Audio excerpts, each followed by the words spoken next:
제목 여사장님 장례식에서 본 군인 사진. 40년 만에 안진실에 눈물이 멈추지 않았습니다. 실화. 2024년 가을 장례식장. 영정 사진 속 여사장님. 40년 만에 다시 뵙는 얼굴입니다. 그런데 영정 옆에 놓인 작은 액자.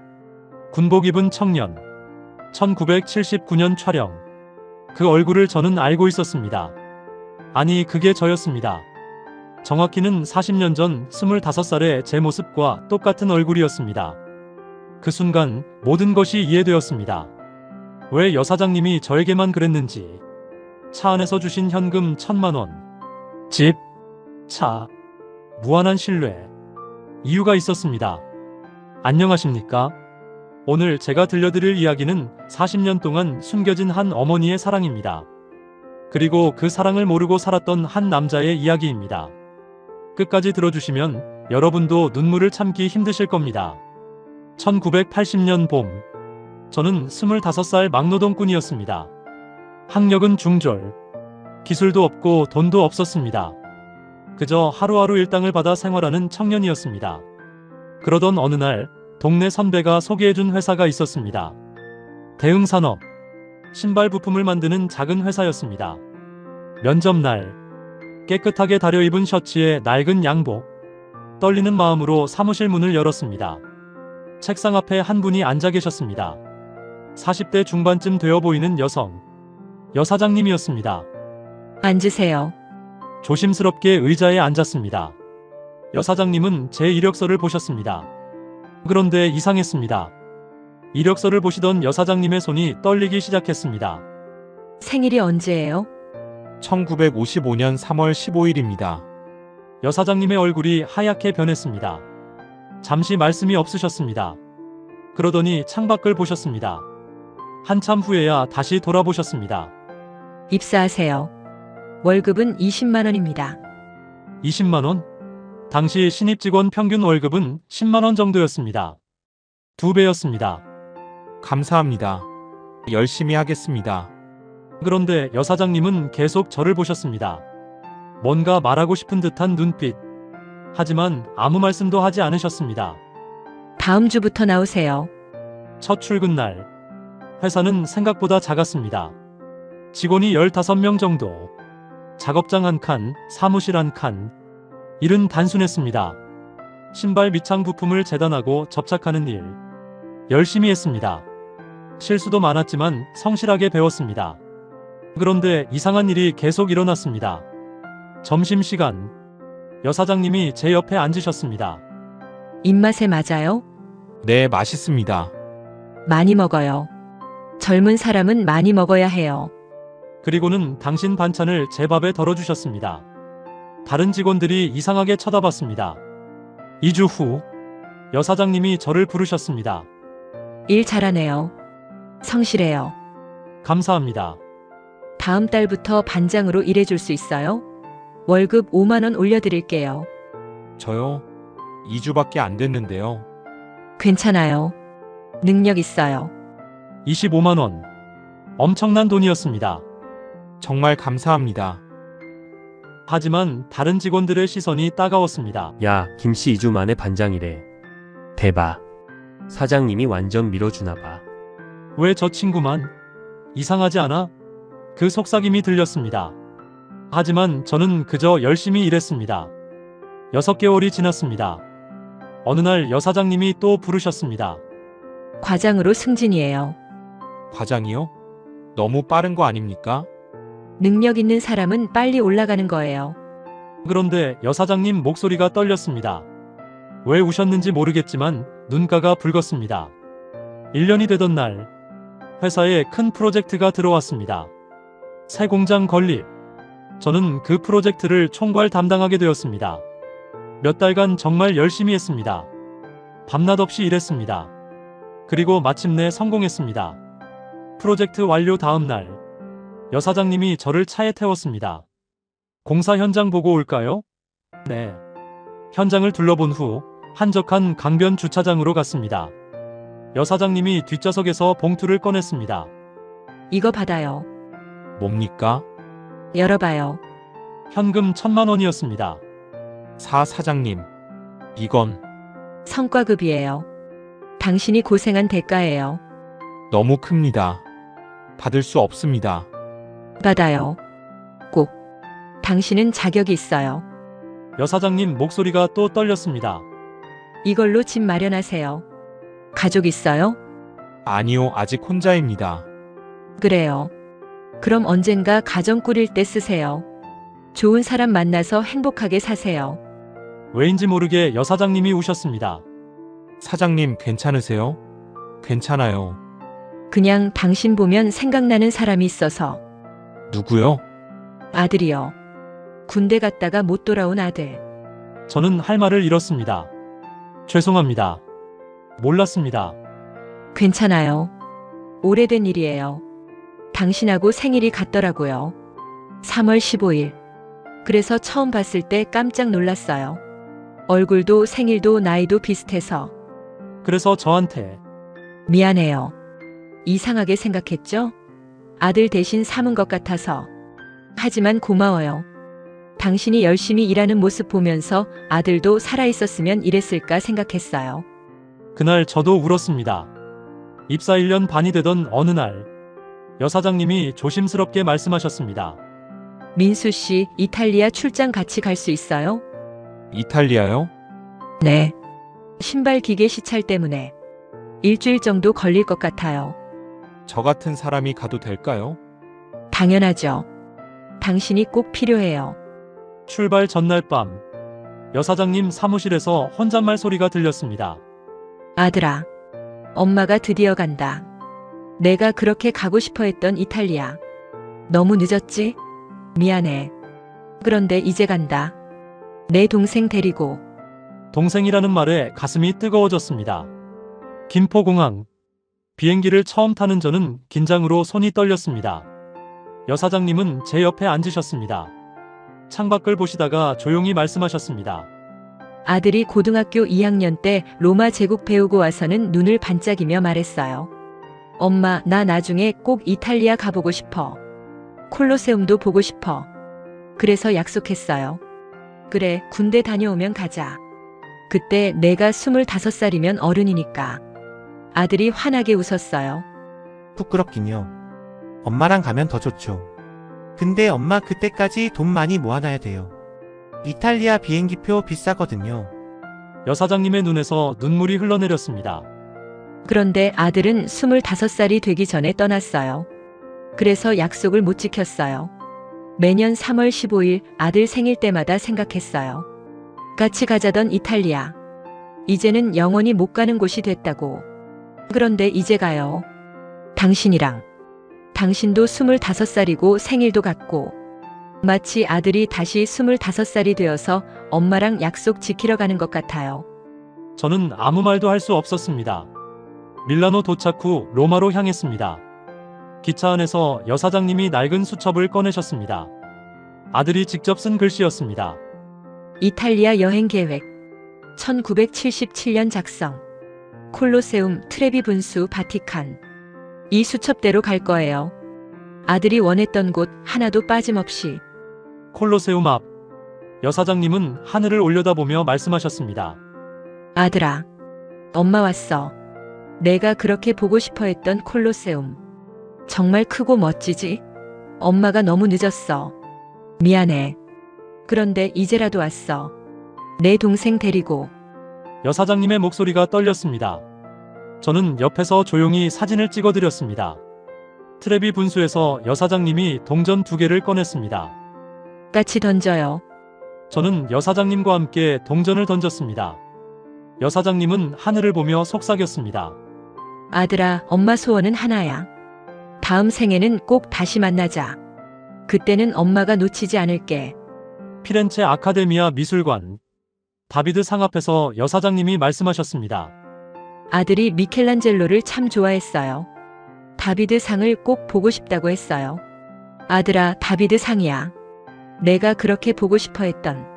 정말 아름답지? 엄마도 처음 봐. 너랑 같이 보고 있는 것 같아. 파리공항. 환승 대기 중 여사장님이 면세점으로 가셨습니다. 롤렉스 매장 앞에 멈춰 섰습니다. 손이 떨리고 계셨습니다. 민수 씨, 잠깐 들어가요. 매장 안. 여사장님은 투톤 롤렉스 하나를 집으셨습니다. 이거 한번 차봐요. 사장님, 이건 너무 비쌉니다. 그냥 한 번만 차보세요. 시계를 손목에 찼습니다. 여사장님이 제 손목을 한참 보시다 눈물을 흘리셨습니다. 1978년 2월. 아들 21살 생일 때 백화점에 갔어요. 아들이 롤렉스 시계를 보며 말했어요. 이런 시계 차고 다니면 멋있겠다. 근데 너무 비싸네요. 그래서 약속했어요. 내가 군대 다녀오면 사줄게. 25살 생일 선물로. 그때 넌 어른이 될 거잖아. 어른은 좋은 시계 하나쯤 차고 다녀야지. 아들이 정말 좋아했어요. 진짜요? 엄마 약속이야? 약속이지. 아들이 환하게 웃었어요. 그때가 아들이 제일 행복해하던 순간이었어요. 여사장님의 목소리가 떨렸습니다. 그런데 아들은 25살 생일을 못 맞았어요. 1979년 2월. 25살 생일 한 달 전에 세상을 떠났어요. 그래서 이 시계는 영원히 못 지킬 약속이 됐어요. 이 시계를 볼 때마다 가슴이 아팠어요. 백화점 지나갈 때마다 롤렉스 매장을 멀리 돌아갔어요. 볼 수가 없었어요. 그런데 오늘 당신은 25살이잖아요. 내 아들이 되지 못한 나이. 이 시계를 찰 수 있는 나이. 아들한테 못 지킨 약속을 당신한테 지키면 아들도 하늘에서 기뻐하지 않을까? 엄마가 약속을 지켰다고. 늦었지만, 다른 아들한테지만, 그래도 지켰다고. 여사장님이 점원에게 말했습니다. 이 시계로 주세요. 포장해 주세요. 사장님, 안 됩니다. 받아줘요. 제발. 이건 내가 아들한테 못 지킨 마지막 약속이에요. 당신이 대신 받아줘야 내 마음이 편해요. 제발 받아줘요. 여사장님이 제 손을 잡았습니다. 저는 그 자리에서 울었습니다. 이건 단순한 시계가 아니었습니다. 한 어머니가 죽은 아들에게 주지 못한 약속이었습니다. 귀국 후 한 달쯤 지났을 때 여사장님이 또 말씀하셨습니다. 민수 씨, 일본도 가야 할 것 같아요. 일본이요? 네. 일본 기계도 비교해봐야 해서 사흘 정도면 될 것 같아요. 오사카. 기계 공장 시차를 마친 다음 날 저녁. 호텔 근처 전자상가를 지나다 손이 매장이 보였습니다. 여사장님이 진열장의 워크맨 앞에서 멈춰 섰습니다. 당시 일본에서만 판매되던 한국에서는 구할 수 없는 귀한 물건이었습니다. 민수 씨, 음악 좋아해요? 네. 가요 좋아합니다. 조용필, 이문세 같은. 우리 아들도 음악을 정말 좋아했어요. 기타도 치고 노래도 잘 불렀어요. 1978년 여름. 아들이 신문을 보면서 말했어요. 엄마, 일본에서 워크맨이라는 거 나왔대요. 들고 다니면서 음악 들을 수 있대요. 정말 신기하죠? 그러면서 말했어요. 엄마, 나 군대 가면 이거 갖고 싶어요. 군대에서 음악 들을 수 있으면 얼마나 좋을까? 휴가 나올 때 기차에서도 들을 수 있잖아요. 그때 제가 말했어요. 알았어. 엄마가 일본 출장 가면 꼭 사올게. 근데 아들이 고개를 저었어요. 엄마, 일본은 언제 가요? 그냥 제대하면 내가 아르바이트해서 살게요. 그래도 엄마는 마음속으로 약속했어요. 기회가 되면 꼭 사주겠다고. 여사장님이 매장에 들어가셨습니다. 워크맨 보여주세요. 제일 좋은 걸로. 점원이 최신 모델을 꺼내 보여줬습니다. 소니 워크맨 WM-E. 이거 2개 주세요. 사장님, 2개요? 네. 하나는 당신 거. 출퇴근할 때 음악 들으면서 다녀요. 그럼 하나는요? 여사장님은 대답하지 않으셨습니다. 그저 눈물만 흘리셨습니다. 귀국 다음 날 여사장님이 회사에 안 나오셨습니다. 걱정되어 전화를 드렸습니다. 사장님, 괜찮으세요? 괜찮아요. 그냥 어제 다녀온 곳이 있어요. 어디요? 강원도. 아들 산소. 일본에서 산 워크맨. 하나는 당신 줬잖아요. 나머지 하나는 아들한테 갖다 줬어요. 산소 앞에 놓고 왔어요. 아들아, 엄마가 못 사준 거 이제 사왔어. 늦었지만 너 군대 있을 때 듣고 싶어 했던 워크맨. 이제 음악 들어. 엄마가 카세트도 넣어뒀어. 내가 좋아하던 노래들. 조용필, 이문세 다 넣어뒀어. 이제 심심하지 않게 음악 들으면서 있어. 그렇게 말했어요. 여사장님이 한참을 울었습니다. 저도 전화기를 들고 울었습니다. 그 후로도 여사장님은 저를 계속 챙겨주셨습니다. 추석이면 선물, 설날이면 용돈, 제 생일이면 꼭 케이크. 2년이 지났습니다. 3년째 되던 해, 저는 고민에 빠졌습니다. 이대로는 안 되겠다고 생각했습니다. 여사장님의 호의가 너무 컸습니다. 여사장님도 진짜 아들처럼 저를 대하시는 게 보였습니다. 이건 여사장님한테도 좋지 않다고 생각했습니다. 진짜 아들은 돌아올 수 없는데 저는 언젠가 떠날 사람이니까요. 어느 날 용기를 냈습니다.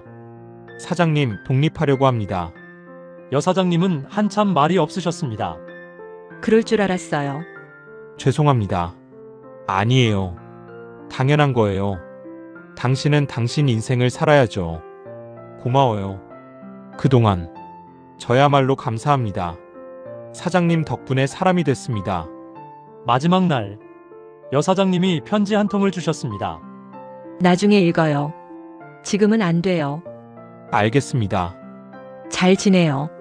아프지 말고 좋은 사람 만나서 행복하게 살아요. 네. 사장님도 건강하세요. 혹시 나중에 결혼하면 꼭 알려줘요. 초대해주고.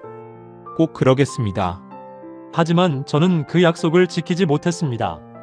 독립 후 바빴고 연락이 뜸해졌습니다. 몇 년 후 결혼했지만 연락드리지 못했습니다. 죄송했습니다. 하지만 용기가 나지 않았습니다. 그렇게 40년이 흘렀습니다. 2024년 가을, 우연히 신문 부고란을 보다가 이름을 발견했습니다. 대흥산업 대표이사 김순자 여사장님이었습니다. 가슴이 철렁했습니다. 바로 장례식장으로 향했습니다. 영정 사진속 여사장님. 40년 세월이 흘렀지만 그 눈빛은 여전했습니다. 그런데 영정 옆에 작은 액자가 하나 더 있었습니다. 군복 입은 청년. 1979년 촬영이라고 적혀 있었습니다. 그 얼굴을 보는 순간 온몸에 전율이 흘렀습니다. 저였습니다. 아니, 정확히는 제가 아니었습니다. 하지만 25살 때 제 얼굴과 똑같았습니다. 상주에게 조심스럽게 물었습니다. 저 실례지만 저 사진은 상주가 눈물을 닦으며 대답했습니다. 어머니 아들이에요. 1979년 강원도 전방에서 순직했어요. 25살이었어요. 생일이 3월 15일이었다고. 네, 어떻게 아세요? 저도 그날 태어났습니다. 그리고 40년 전 어머니 회사에 다녔습니다. 상주의 눈이 커졌습니다. 혹시 김민수 씨? 네, 맞습니다. 어머니가 당신 이야기 많이 하셨어요. 오빠 대신 온 아들이라고. 당신 덕분에 어머니가 다시 웃을 수 있었다고. 눈물이 쏟아졌습니다. 어머니가 이거 당신 주라고 하셨어요. 상주가 봉투 하나를 건넸습니다. 40년 전 여사장님이 주셨던 그 편지였습니다. 손이 떨렸습니다. 편지를 펼쳤습니다. 민수야. 이 편지를 읽을 때쯤이면 아마 나는 이 세상에 없을 거야. 40년 전 너를 처음 봤을 때를 기억해. 이력서에 적힌 생일. 3월 15일. 내 아들 생일이었어. 너를 보는 순간 심장이 멎는 줄 알았어. 얼굴도 키도 목소리까지. 내 아들과 똑같았어. 1979년 3월. 25살 아들이 군대에서 사고로 죽었어. 총기 오발 사고였어. 그날 이후 나는 살아있는 게 아니었어. 그저 숨만 쉬고 있었어. 회사를 운영한 것도 돈을 번 것도 다 의미가 없었어. 내 아들이 없는데 무슨 소용이야. 그런데 1년 후 너를 만났어. 같은 날 태어나서 25살이 된 너를. 신이 내 아들을 데려간 대신 너를 보낸 것 같았어. 미안해. 너를 이용한 것 같아서. 하지만 고마웠어. 너 덕분에 다시 살 수 있었어. 이탈리아 갔을 때 기억나? 그건 내가 아들한테 했던 약속이었어. 군대 다녀오면 꼭 데려가 준다고. 못 갔어. 아들이 없으니까 갈 이유가 없었어. 그런데 너랑 갔어. 콜로세움 앞에서 하늘 보며 아들한테 말했지. 엄마 왔어. 내 동생 데리고. 정말 행복했어. 그날 롤렉스 시계 기억하지? 그거 아들 25살 생일 선물로 사주려던 거였어. 못 샀어. 아들이 25살이 되기 전에 떠났으니까. 그런데 너한테 줬어. 너는 25살이었으니까. 아들 대신 받아줘서 고마웠어. 워크맨도 그래. 아들이 군대 가기 전에 갖고 싶다던 거. 못 사줬어. 그런데 너한테 하나 주고 하나는 아들 산소에 가져다 뒀어. 늦었지만 그래도 사줬어. 두 아들한테 다. 1,000만 원, 집, 차 모든 것. 다 내 아들한테 해주고 싶었던 거야. 내 아들이 살아있었다면 해줬을 것들이야. 3년 동안 정말 행복했어. 아들이 다시 생긴 것 같았어. 아침에 회사 오면 너를 보는 게 기뻤고 너랑 밥 먹는 게 행복했어. 독립한다고 했을 때 슬펐지만 이해했어. 너는 내 인생을 살아야 하니까. 40년이 지났구나. 너는 지금 어떻게 살고 있니? 결혼했니? 아이들은 잘 크고 있니? 행복하니? 그게 제일 궁금해. 민수야. 고마웠어. 정말 고마웠어. 너 덕분에 나는 다시 살 수 있었어. 너는 내 아들이었어. 하늘이 잠시 보내준 내 소중한 아들이었어. 부디 행복해라. 건강해라. 웃으며 살아라. 그게 이 엄마의 마지막 소원이야. 사랑한다. 편지를 읽고 나서 저는 그 자리에 주저앉았습니다. 사람들이 이상하게 쳐다봤지만 상관없었습니다. 40년 만에 이해했습니다.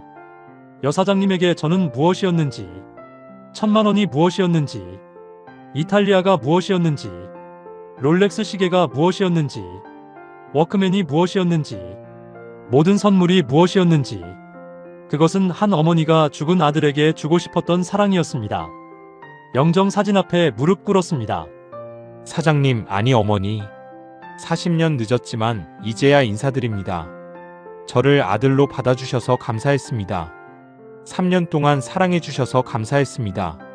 제 인생을 바꿔주셔서 감사했습니다. 이탈리아 데려가 주셔서 감사했습니다. 아들의 꿈을 함께 이뤄주셔서 감사했습니다. 롤렉스 시계 주셔서 감사했습니다. 못 지킨 약속 저를 통해 지켜주셔서 감사했습니다. 워크맨 주셔서 감사했습니다. 진짜 아들과 함께 나눠 가질 수 있게 해주셔서 감사했습니다. 결혼 소식도 전하지 못해서 죄송했습니다. 하지만 어머니 말씀대로 행복하게 살았습니다. 새 아들을 낳았고 모두 잘 자랐습니다. 제 회사도 잘 되었고 직원들을 어머니처럼 대하려 노력했습니다. 어머니가 제게 해주신 것처럼 저도 다른 사람들에게 해주려 했습니다. 어머니, 그곳에서 진짜 아들을 만나셨나요? 만나셨다면 제 이야기 좀 해주세요. 3년 동안 동생으로 지낸 사람이 있다고. 그 동생이 정말 고마워한다고. 그리고 사랑한다고. 여러분, 오늘 이 이야기를 들려드린 이유는 말하고 싶었습니다. 우리가 받는 사랑에는 다 이유가 있다는 것을, 때로는 그 이유를 모를 수도 있지만 언젠가는 알게 된다는 것을. 40년이 걸렸지만 저는 알게 되었습니다. 여사장님이 제게 주셨던 사랑이 무엇이었는지, 그것은 한 어머니가 잃어버린 아들에게 주고 싶었던 사랑이었습니다. 그리고 저는 3년 동안 그 사랑을 받는 아들이었습니다. 지금 이 순간에도 누군가의 사랑을 받고 계신가요? 그것이 부담스럽거나 이해되지 않더라도 받아주세요. 그 사랑에는 분명 이유가 있을 테니까요. 긴 이야기 들어주셔서 감사합니다. 여러분 모든 사랑하는 사람들에게 후회 없이 사랑을 표현하시길 바랍니다. 언제 이별이 올지 아무도 모르니까요. 이 이야기가 여러분 마음에 조금이라도 닿았다면 좋아요 버튼으로 알려주세요. 그리고 이런 진솔한 이야기들을 더 듣고 싶으시다면 구독과 알림 설정 부탁드립니다. 여러분도 혹시 누군가의 특별한 사랑을 받았던 기억이 있으신가요? 댓글로 나눠주시면 함께 읽고 공감하겠습니다. 안녕히 계십시오. 감사합니다.